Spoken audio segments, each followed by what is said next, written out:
Hare Krishna. Hare Krishna. Whoa. Good morning, everyone. Welcome to our daily Srimad Bhagavatam class here at Radha Kalashanji Dham. Every day at 7:40 to 7:45, maybe 7:50 sometimes, but you know, you get the gist. Today we have a really interesting subject. It's about time.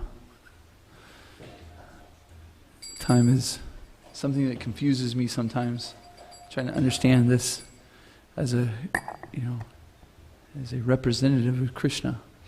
But I really think that this part of the Bhagavatam and reading this and hearing Srila Prabhupada's purports has helped me a little bit understand time more. Anyways, we'll sing Jai Radha Madhava. Jaya Radha Madhava Kunda Bihari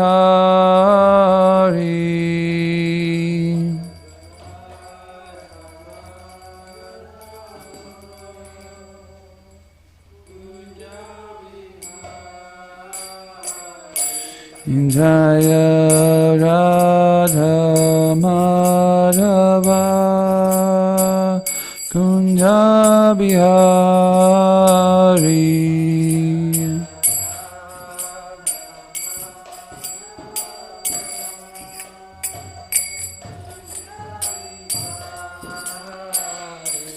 Jaya Gopijana Vallabha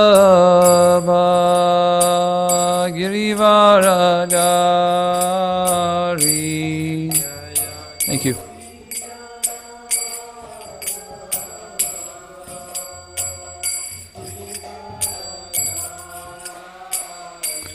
Jaya Gopijana Vallabha Girivaradari.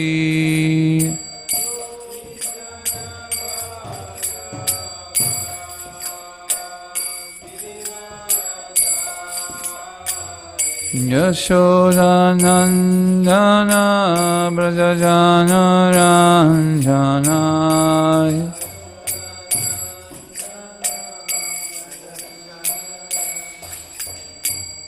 Yashodanandana Brajajana Ranjana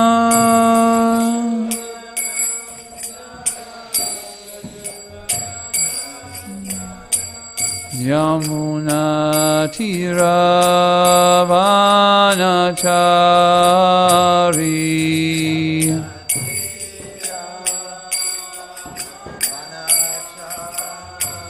Yamuna Tiravanachari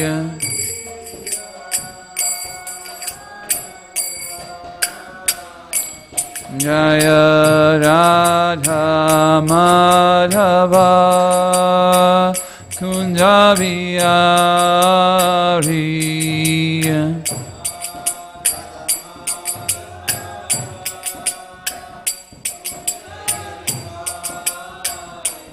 Jaya Radha Madhava Kunda Bihari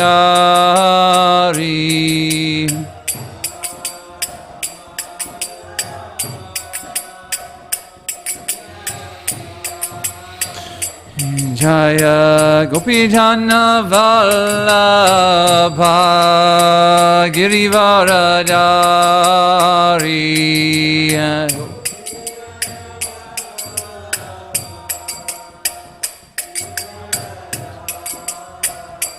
Jaya Gopijana Vallabha Girivaradari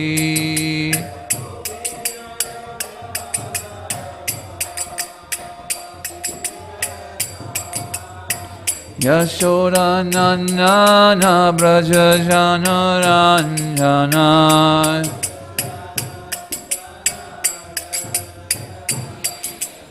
Yashoda Nandana Brajajana Ranjana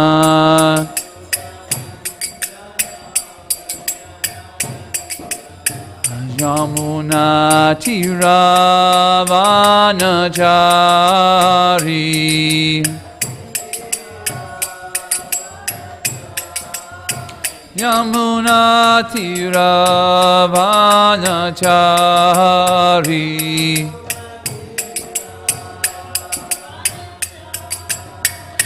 Jaya Radha Madhava Kunjabiyari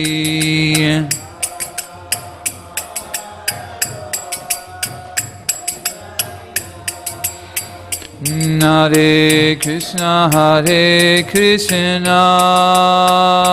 Krishna Krishna Hare Hare Hare Rama Rama Rama Hare Hare Hare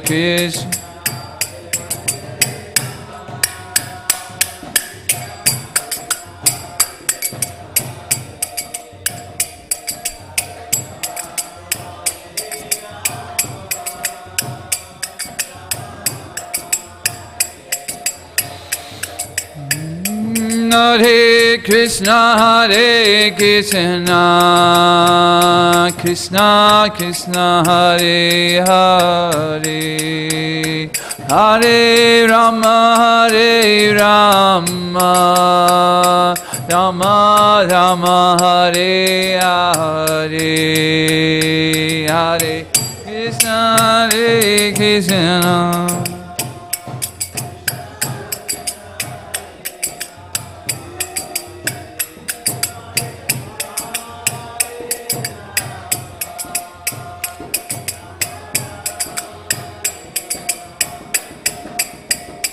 Jaya Radha Kala Sanji Radha Kala Sanji Sri Radhe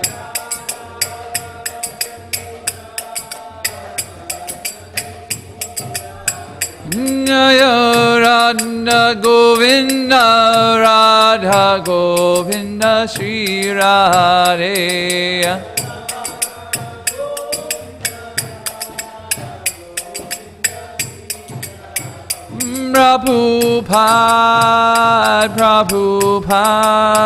Prabhupada Jaya Jaya Prabhupada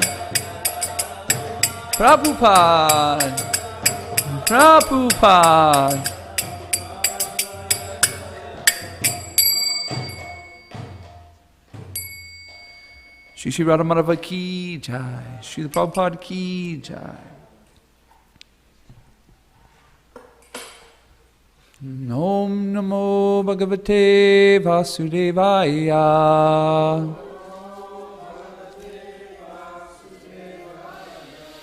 Om Namo Bhagavate Vasudevaya.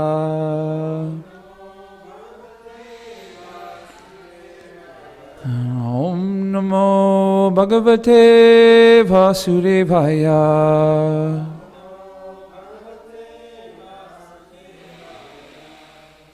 If we can read the invocations and the translations together, please. Narayanam namaskritya naram chaiva narottamam devyam sarasvatim visyam tato jaya yudirayat. Before reciting the Srimad Bhagavatam, which is the very means of conquest, one should offer respectful obeisances unto the personality of Godhead, Narayan, unto Narayan Rishi, the supremmost human being, unto Mother Saraswati, the goddess of learning, and to Sri Vyasadeva, the author.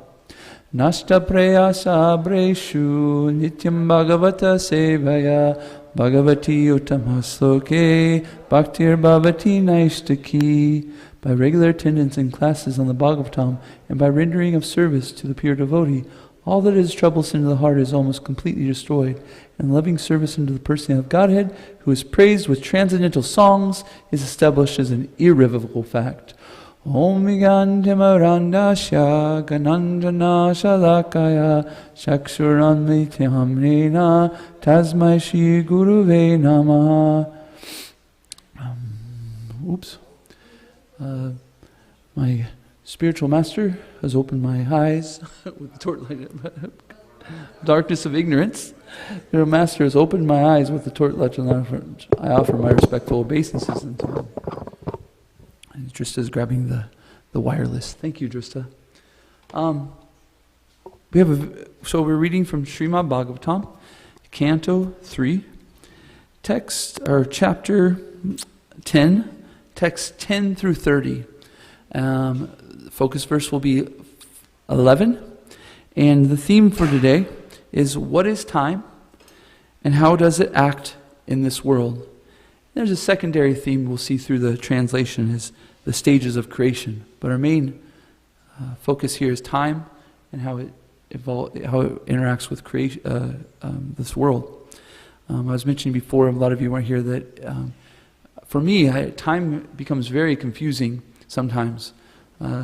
Just trying to understand Krishna's relationship to it, the material world, where is it, how does this interaction happen?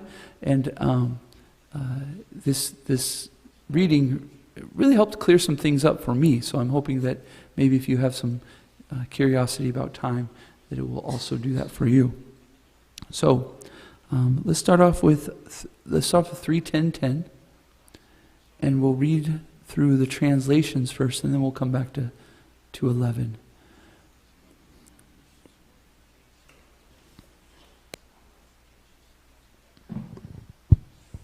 Vidura inquired from Maitreya, O my lord, O greatly learned sage, kindly describe eternal time, which is another form of the Supreme Lord, the wonderful actor. What are the symptoms of that eternal time? Please describe them to us in detail. He says, which is another form of the Supreme Lord. Srila Prabhupada says in the purport that growth, development, and resultant actions all depend on the time factor. So there's a little clue right there of how time is going to interact with the world. 11, please. Maitreya said, eternal time is the primeval source of the interactions of the three modes of material nature. It is unchangeable and limitless, and it works as the instrument of the Supreme Personality of Godhead for his pastimes in the material creation. We'll come back here to 11, 12, please. Cosmic manifestation is separated from the Supreme Lord as material energy by means of Kala, which is unmanifested impersonal feature of Lord. It is situated as the objective manifestation of the Lord under influence of the same material energy of Vishnu. So it says, by means of Kala. Can you please go back, please? Kala. What is Kala? Time. Kala means time. It says, the impersonal feature of the Lord, the unmanifested impersonal feature of the Lord. Can you actually go to this purport? We're going to read this purport. Somebody read the purport, please.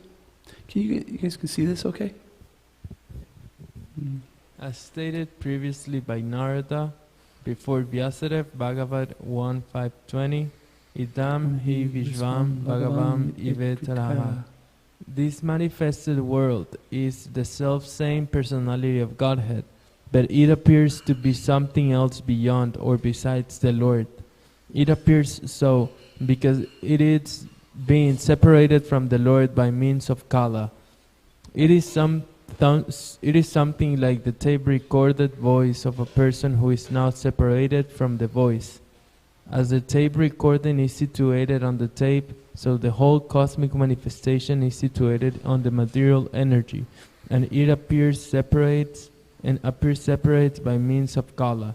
The material manifestation is therefore the objective manifestation of the Supreme Lord and exhibits his impersonal features, so much adored by the impersonalist philosophers.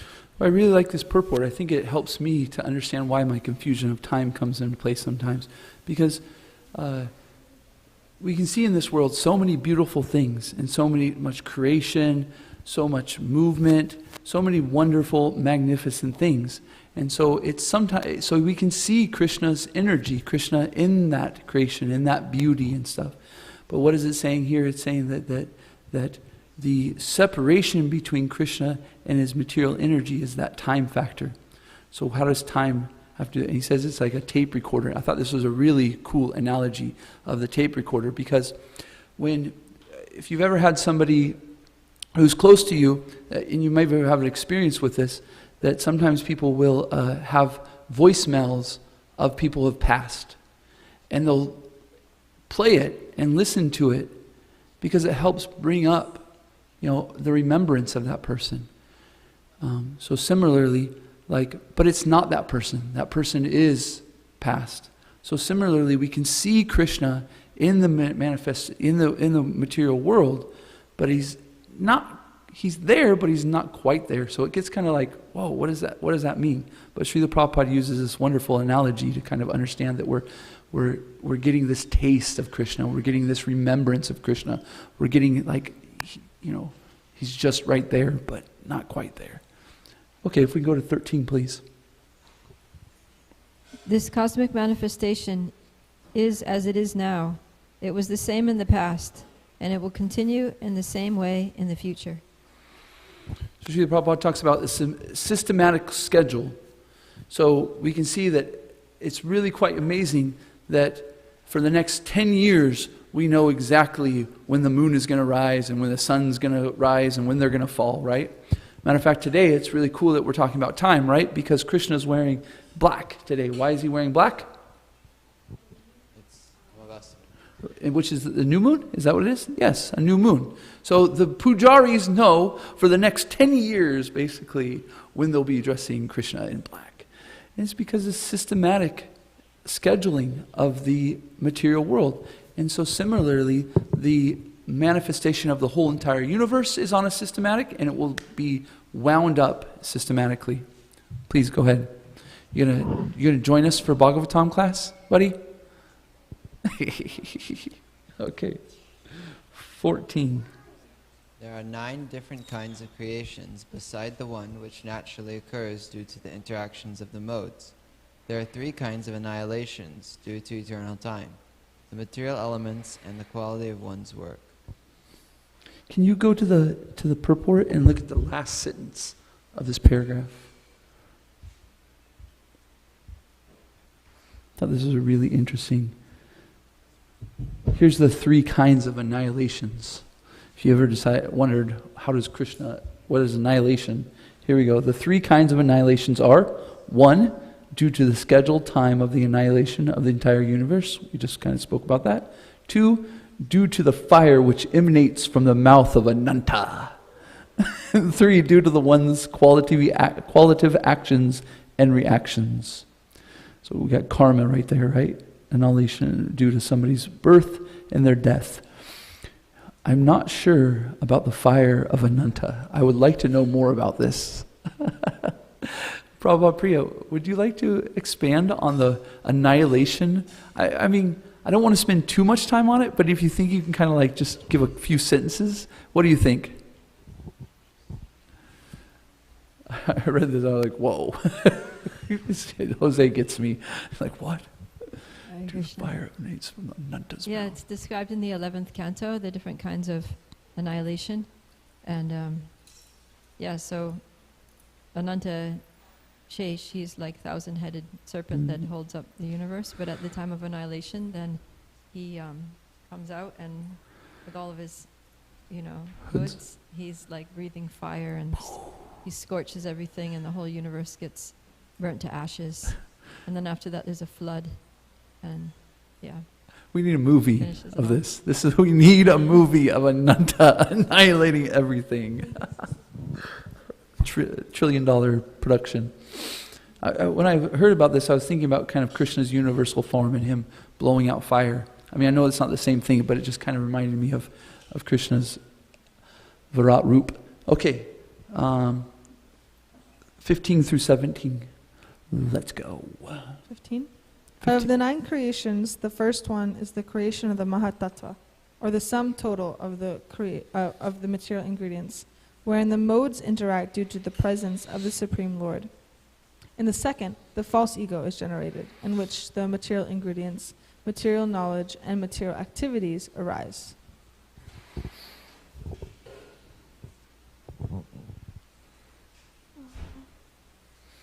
The Please. sense perceptions are created in the third creation from which these elements are generated. The fourth creation is the creation of knowledge and of working capacity. 17, please. The fifth creation is that of the controlling deities by the interaction of the mode of goodness, of which the mind is the sum total.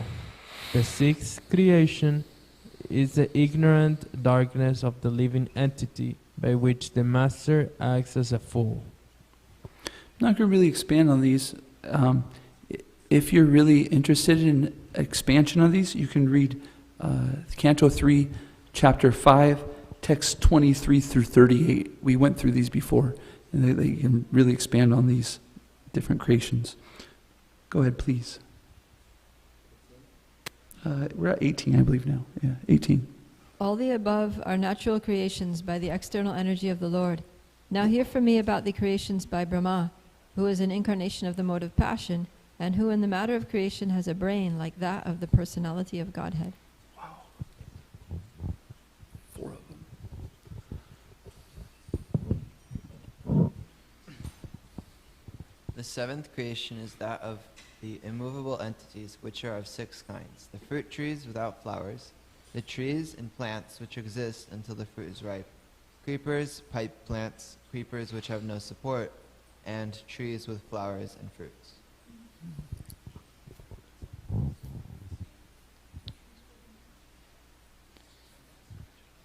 All the immovable trees and plants seek their subsistence upwards.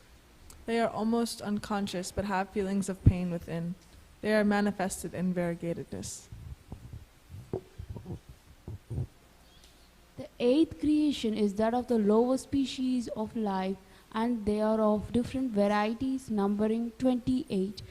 They are extensively foolish and ignorant. They know their desirables by smell, but they are unable to remember anything within their heart. Srila Prabhupada in this verse mentions one of these animals is the tiger. And basically you can tame a tiger by giving them regular food and regular sleep. They'll become tame. But he says of the lower species, there's one animal that cannot be tamed by sleep or food. Does anybody know what it is? I thought it was pretty cool. So, snake. Yes, the snake can never be tamed by food or sleep even. Very envious. O purest Vidura, of the lower animals, the cow, goat, buffalo, Krishna stag, hog, Gavaya animal, deer, lamb, and camel, all have cloven hoofs.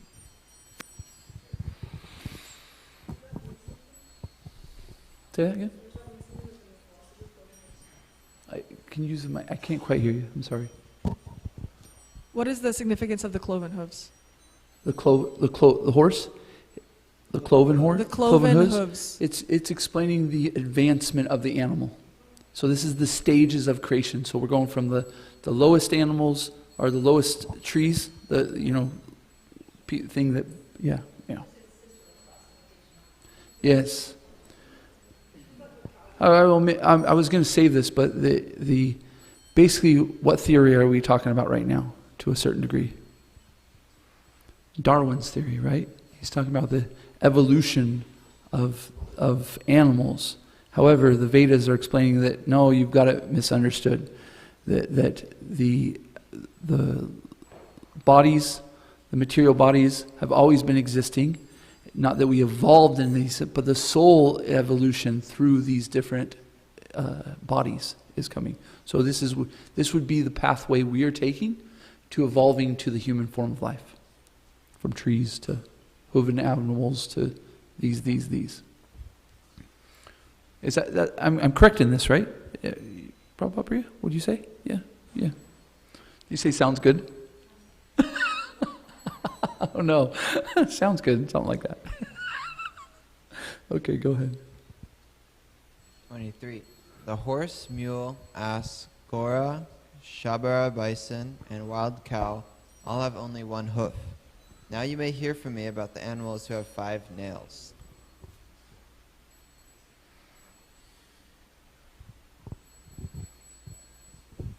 The dog, jackal, tiger, fox, cat, rabbit, sajaru, lion, monkey, elephant, tortoise, alligator, gosapa, etc. all have 5 nails in their claws. They are known as panchanakas, or animals having 5 nails.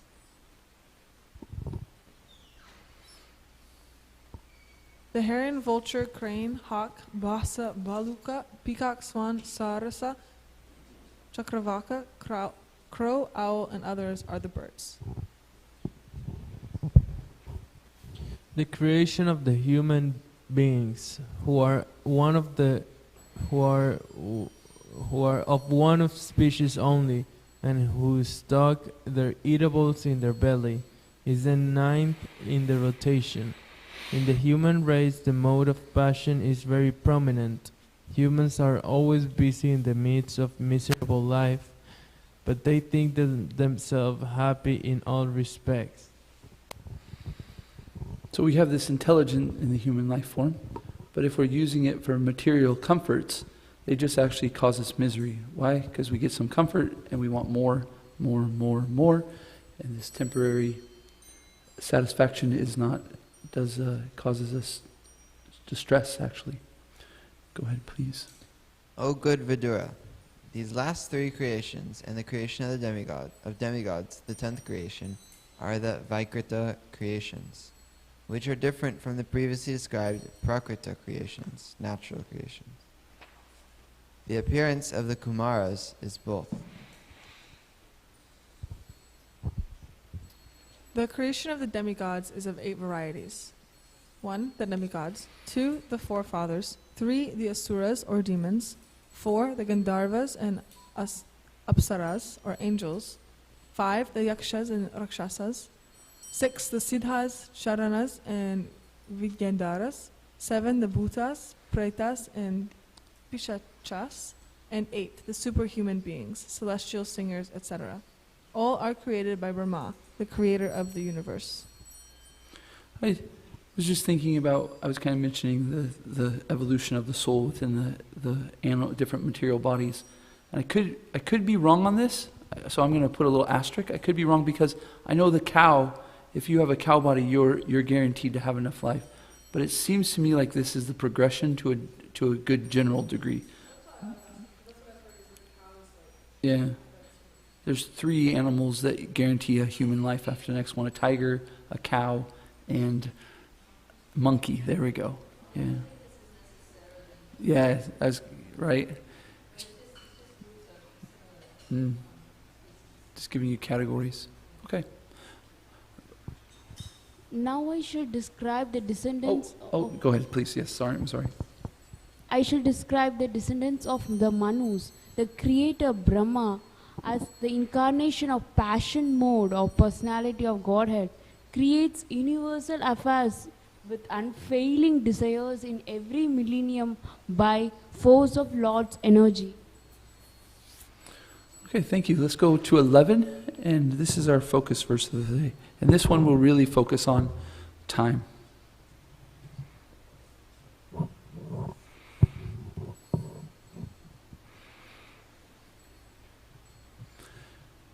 Maitreya uvacha gunavati karakaro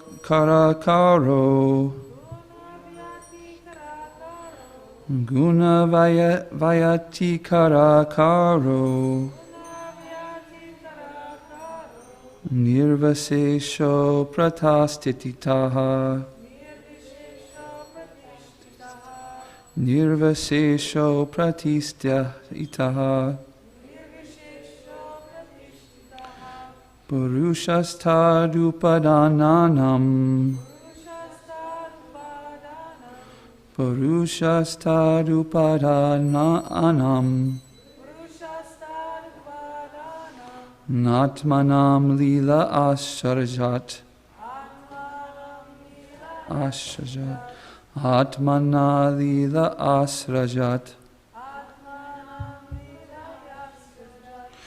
Maitreya Uvacha. Gunavata karakaro. Nirvashesho pratistahita. Pratistita. Parushastad upadananam. Atmanam lila asrajat. Please. Maitreya Uvacha.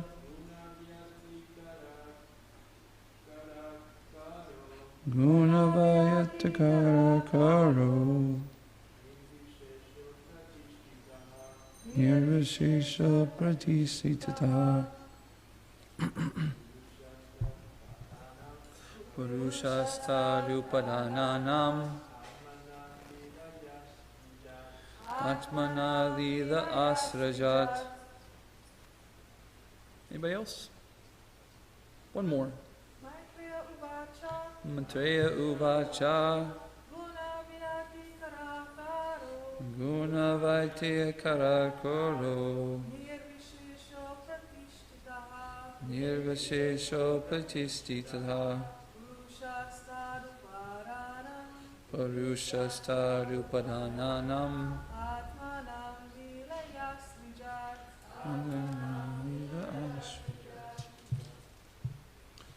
Purport, please. Somebody can read the first paragraph and then we'll switch to the second, third.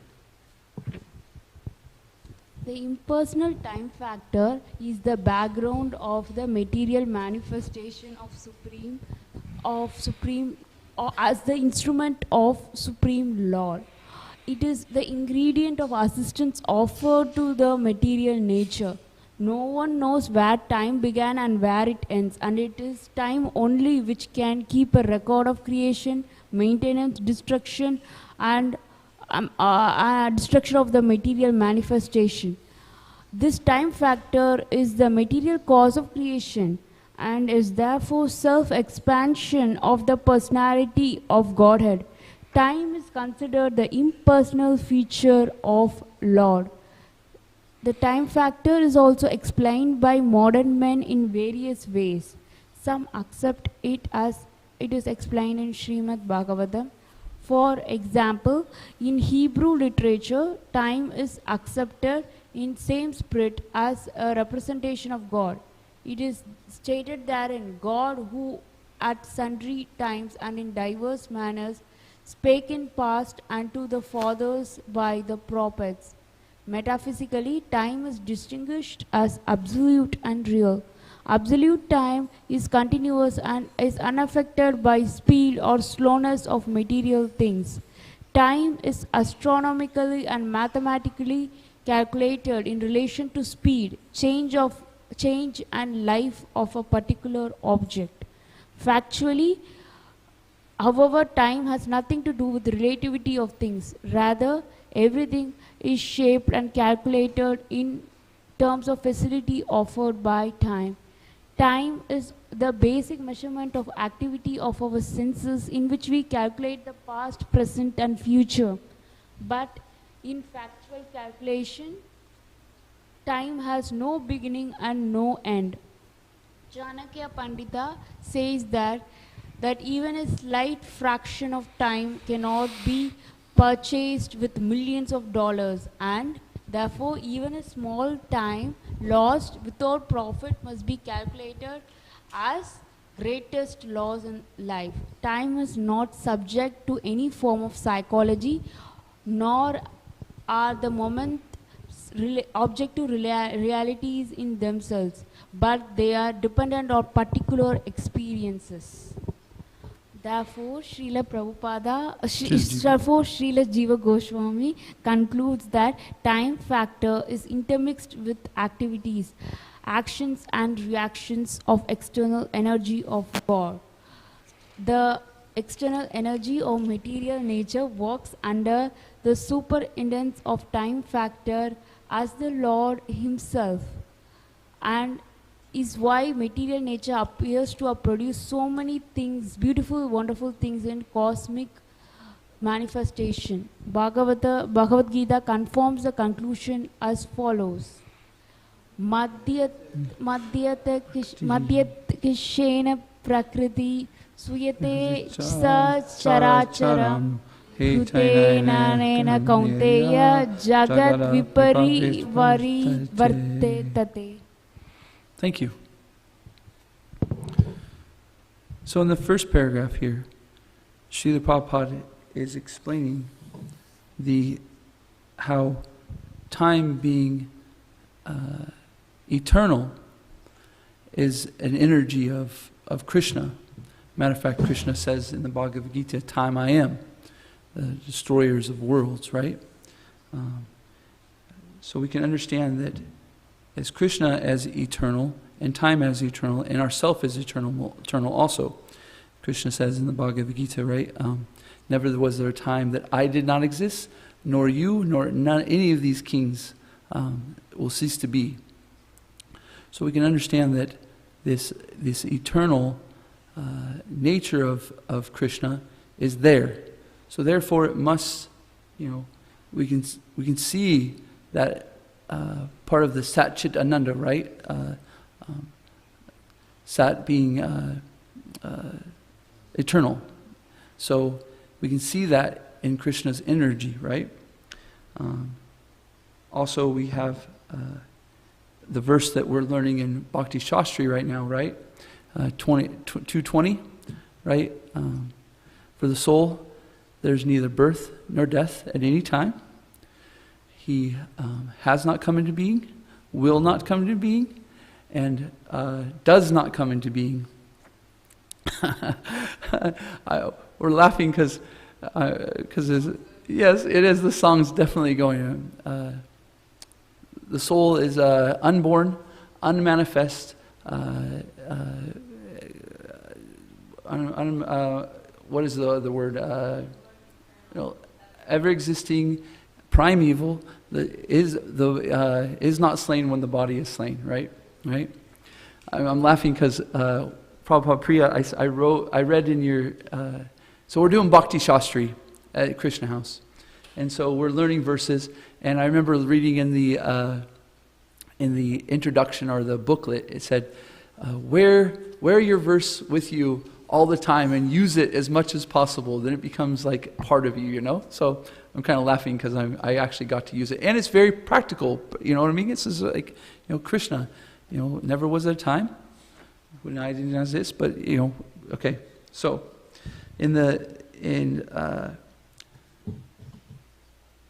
but the thing is, okay, Krishna is eternal, time's eternal, we're eternal, but where does this time factor have to do with the material world?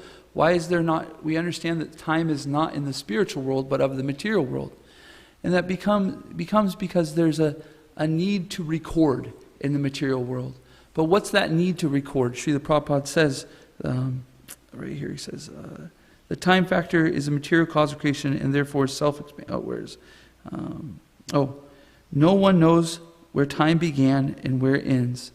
And it is time only which can keep a record of the creation, maintenance, and destruction of the material manifestation.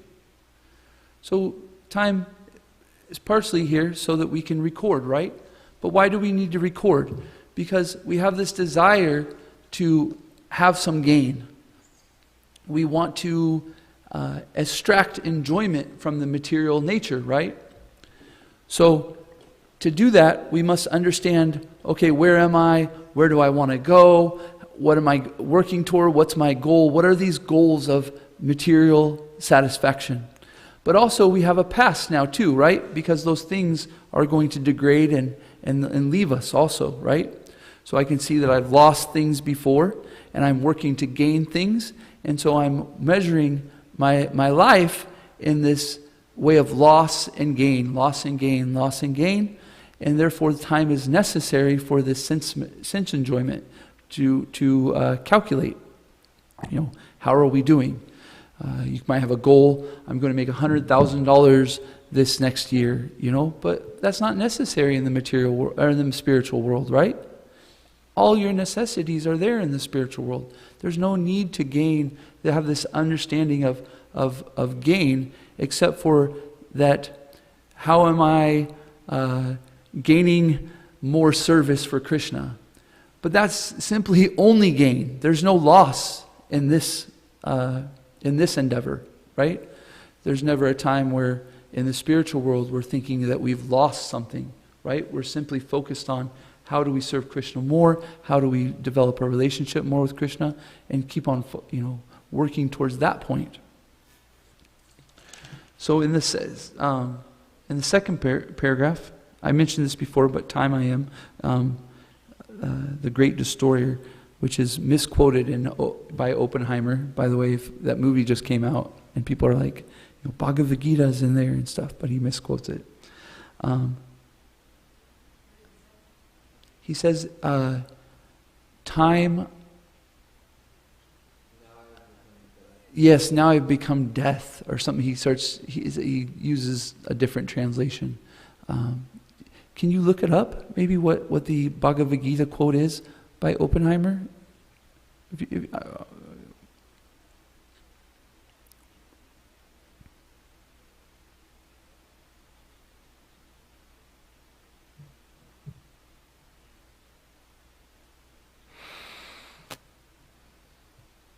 Hare Krishna, Hare Krishna, Krishna Krishna, Hare Hare, Hare Ram, Hare Ram.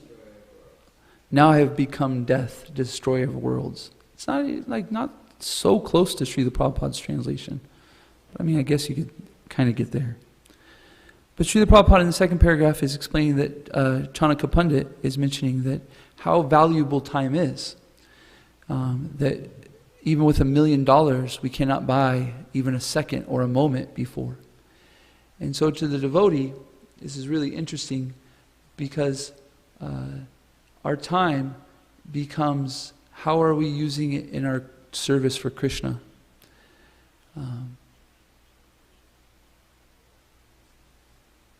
In that quote, time I am the destroyers of worlds, it can be kind of off-putting, right?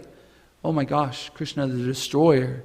But to the devotee, bring it on. Bring on destroying. Bring on, my body dwindling. Because that's just bringing me another moment closer to my opportunity to die thinking of Krishna, right? I was thinking, when I was reading this, I was thinking about Prabhupada Priya talking about her friend, that she was leaving her body due to cancer in Alachua, and she only had 3 months, and it was very, very fast. But the devotee was such in consciousness that it's okay. This is Krishna's arrangement.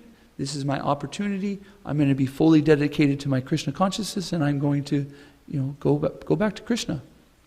And as a matter of fact, I remember you saying, Prabhupada Priya saying that she was even envious of the situation, And so that really connected me to this point of Krishna as the destroyer, but as the devotee, we're not looking at as destroying my opportunity to gain some material thing. We look at it as, he's destroying our karma, right? If the devotee looks at a situation where they have some bad luck or whatever you want to call it, bad situation, they look at, this is Krishna destroying my karma. You know what? I deserve so much more, but because Krishna's mercy, He's given me only the least amount I need to to still understand the lesson that I need to learn to keep moving forward. So, our understanding as Vaishnavas is that this material world is not the ultimate reality. But it is reality. It is real. We can't say that somebody's illusion to in the desert, their illusion of water isn't real. They're experiencing it. They're seeing it, so it is real. But is it the ultimate reality? So similarly, time is real. It's there. It's acting on us. It's acting on material nature. But it's not the ultimate reality. But the devotee looks at this opportunity of how to use Krishna's energies in the best way to become Krishna conscious. So, you might have the experience that of time moving slow or fast, right? What do they say? Time flies when you're having fun, right? But if you're cutting vegetables, time might be moving very slow. Unless it's for Krishna, then it's like transcendental. So we can see that the perception of time to the individual comes from these different perspectives, and these different perspectives are made from the gunas, their material nature. What are the three modes of material nature that are giving the perspective of time? Somebody in the mode of goodness will definitely have a different perception of time, as is somebody who in the mode of passion and the mode of ignorance. But as devotees, we are transcendentally looking at time as an opportunity to get closer to Krishna, get closer to Krishna, get closer to Krishna. Matter of fact, it's very interesting that when you look and hear about time and you hear about Krishna, because they say God is big, right? You've heard this, God is big. But how big is God? Well, when you start to understand how big He is and how grandest He is and how amazing He is, you start to understand how little of a perspective you have. So when you start to understand the eternality of time, then time seems to start moving pretty quickly, right? I remember I was telling my wife, we moved about a half a mile away, and we're like, it's a year before we can move back to this other place that's right by the temple. And I was like, it's only a year. 10 years ago, my perspective of, oh my God, it's a year.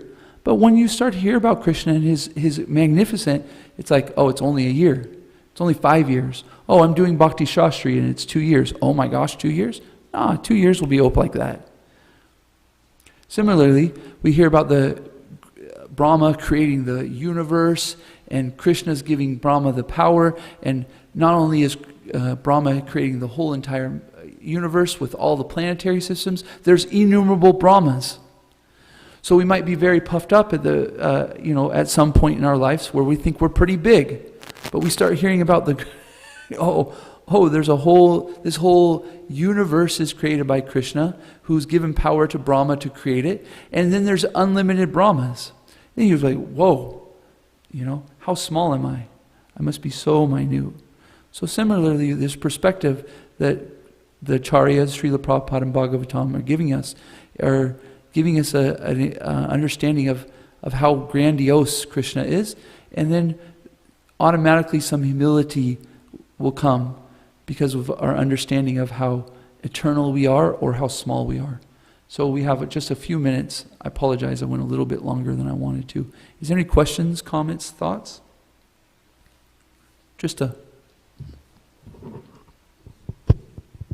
I was thinking, I read somewhere, and I don't quite remember where, but it was saying like one of the symptoms of recognizing a pure devotee is how they use their time.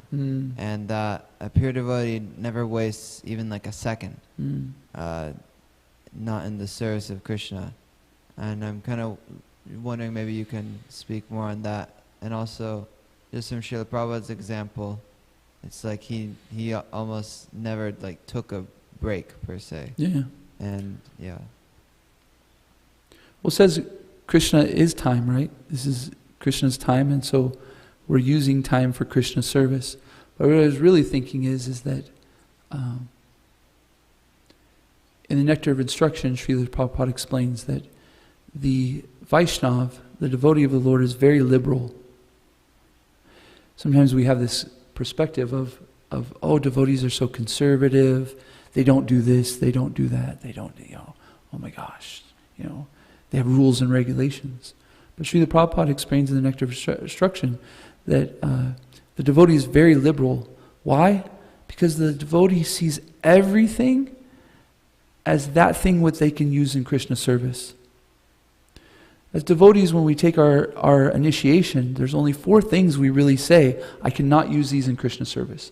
I will not do these things. I know that I cannot use them in Krishna service, therefore but everything else, Just imagine how much that is. There's only 4 things. Everything else is game. Now, I'm not saying go run out and do some things that might disturb you. Okay, you should use your intelligence and understand what's best for you on how to use things in Krishna's service. There might be some things that do take you away from the service of Krishna, and there's some things that are going to take you closer to that service. But that doesn't mean that you can judge the next person and say, that person's in Maya. They're using golf or sporting events, and they must be in Maya. No, there's some people that it will be their duty, and it will be their job, and that's the body they got, and that's their nature, and that's their gift, and they will use it for Krishna's service. So similarly, though, the pure devotee is so understanding that everything is meant to use in Krishna's service. Time is always there, and it's always being used of what can I do to use this in Krishna's service at every moment. And so they never waste time. They never separate themselves from that desire to want to gratify their own senses, to use time for their own purpose. They always want to use it for Krishna's service. What do you think about that?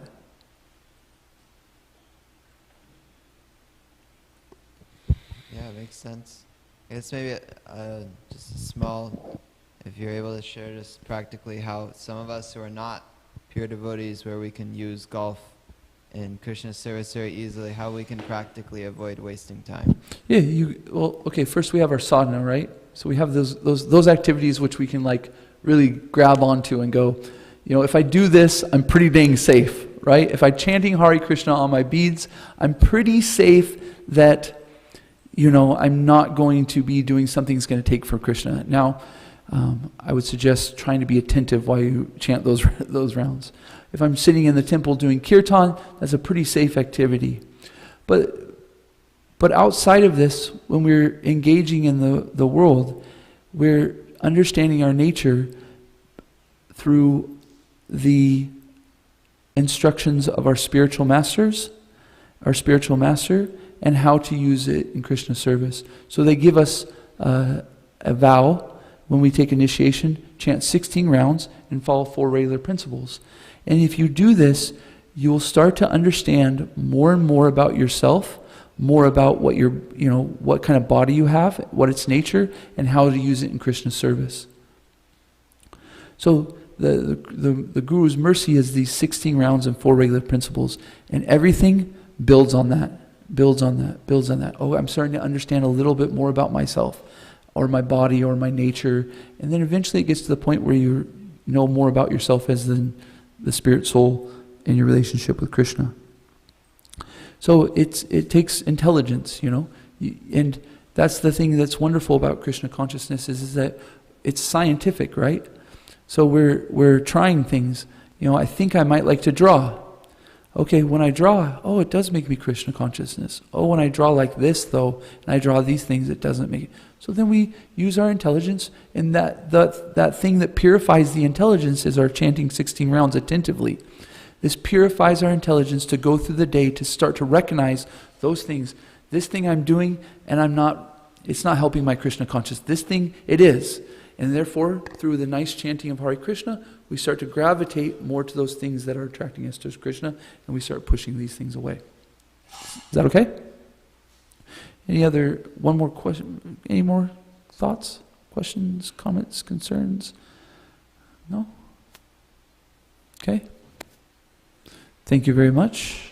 Srimad Bhagavatam ki jai. Srila Prabhupada ki jai. Gaura Pramanande. Hari Hari Bo.